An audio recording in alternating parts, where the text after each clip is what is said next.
Sergeant Frank Hardy stood at the base of a rutted track that ran up the hill and into the small Maori village of Parihaka, rage building in his heart.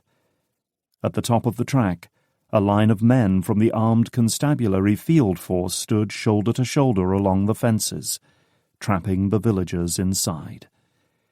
Beyond them, swirls of dust and smoke lingered in the air as volunteer regiments destroyed the huts, meeting houses, and crops of the men, women, and children trapped inside the human barrier. How were the natives keeping calm in the midst of all this death and destruction? They'd vowed not to fight, and had met the soldiers with bread and songs, sitting silently in rows, men, women, and children, smiling, but refusing to leave. He'd never encountered this kind of passive disobedience before, and feared for the outcome. He knew how brutal soldiers could be when they misunderstood a perceived enemy. It was time for all this damn stupidity to be over. Time for the soldiers to return to their homes and leave the villagers free to harvest their crops and live their lives. The wars were over. A black horse with a white blaze leapt over the low gate and galloped wildly down the unguarded track, kicking up dust, as it thundered towards the men waiting with Frank. "Major Tuke's horse, if I'm not mistaken," said one of the reporters from the Littleton Times from his position behind Frank. "Saw Tuke prancing around on it this morning before he found us hiding in a storage shed and booted us out of the village.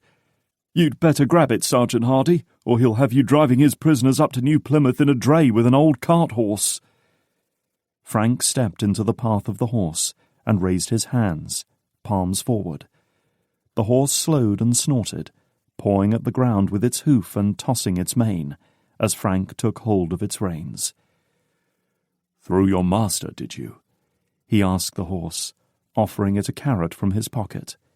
He could feel the animal quivering as it took the gift from his hand. "Let's hope his master didn't break a leg," said the reporter. "God forbid that he hurt himself in front of the poor bloody natives. He'd take his humiliation out on them, that's for sure. Will you ride it in to him?" "No," said Frank. "If he wants it, he can send someone out to fetch it. I'll keep it safe here until he does." He slung the reins loosely over a branch and continued watching the village. No gunshots, thank God, but lots of yelling and dust, and every now and then the air was split by the piercing scream of a woman, which hit him like a splash of cold water. What was happening to them? Surely the soldiers had been instructed to leave the women alone. Of course, they were always told to leave the women alone. It didn't always happen. "Here comes a wagon with prisoners," said the reporter suddenly. "Looks like they got Tafiti and Tohu.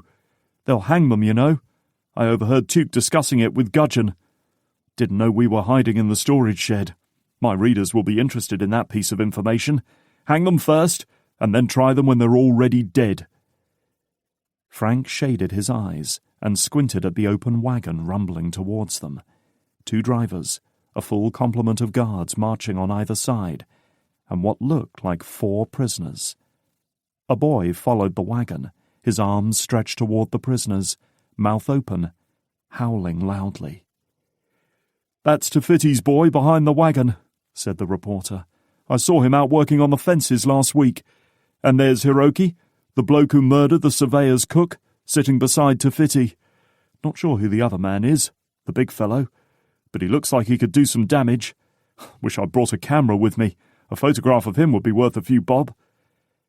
Frank knew who the big fellow was, and his heart sank. After all this time, they'd finally caught Anna Hera.